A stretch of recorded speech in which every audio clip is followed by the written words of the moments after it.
Hello, it's a prank. Akala nyo. Vigorous day, everyone. Hello, this is Cafe Vlog. Ano, na-prank ko kayo, no? Tanga, nakakainis. Hello.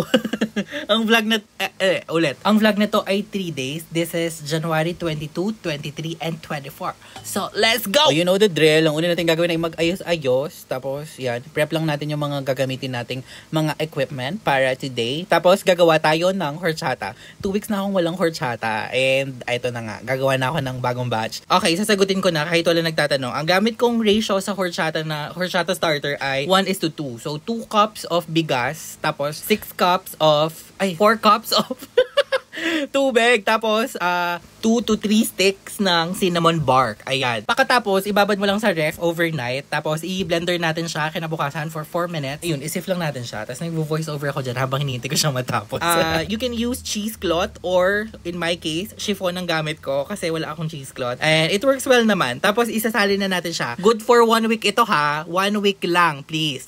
Okay, may konting research and development tayo dito kasi gusto kong mag-serve ng coconut latte. Pero ang gagawin natin today ay double coconut latte kasi cocoa sugar and coconut milk. So, double. What?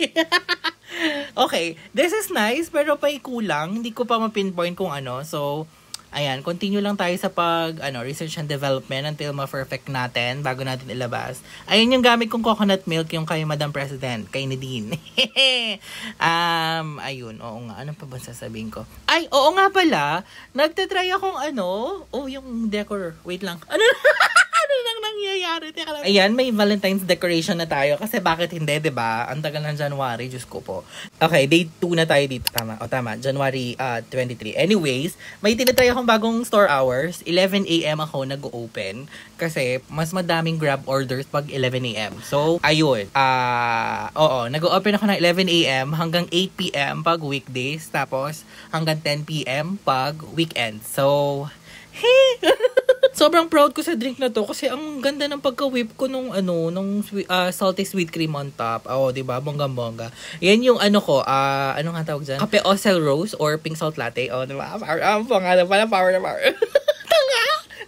Power naman kasi halos grab order ang ginawa ko ng 23. Ayan, meron pa tayong burnt cheesecake, guys. Limited time offer lang yan. Tapos, ito ay, ano ba to? Kape brown sugar. Talaga nakikipag-unahan. Nakala mo naman. Editing Rizzo, ano ba to? Ang haba ng mga clips mo. Wala na ako masabi. Nakakaloka. Laptop kasi ako nag-i-edit para mabilis. Sa iPad ako nag-voice over. So, ayun nga. So, wala na naman masabi.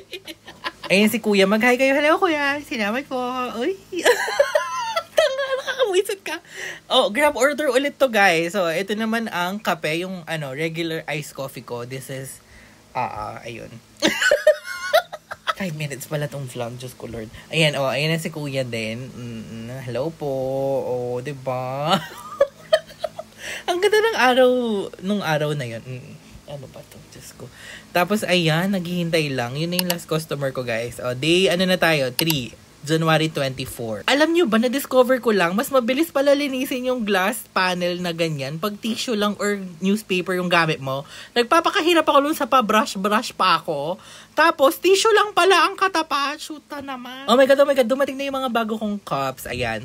Nagpalit ako ng lid kasi minsan nahihirapan ako dun sa tape. So, ayan. Ayan yung dati kong gamit. Ayan yung comparison nila. Mas mataas yung bago kong bili and mas mura sila for some reasons. Ayan. Kabog-kabog. 400 yung pieces yung in-order ko. Tapos, dumating na yung merch. Kabog na kabog ito. Diyos ko po. Ay, super perfect. Puro ako nag-open ng package dito. Hello po sa mga binilihan ko. Ito po yung, proof, video proof na okay po dumating yung yung mga parcel. If nanonood kayo ng live sometime a day, naglalagay ako ng sticker sa mga ganapon. Kasi ayun nga, ganapon of the day na yung mga gagamitin natin for dine-in. To lessen our plastic footprint. So, ayun yung gagawin natin. Kaso, natatanggal yung mga vinyl na nilagay ko. So, ayan, nagpaggawa ako ng clear stickers. Tapos, akala ko wala akong customer. Dumating sila nung pa-close na ako. Salamat po ng madami.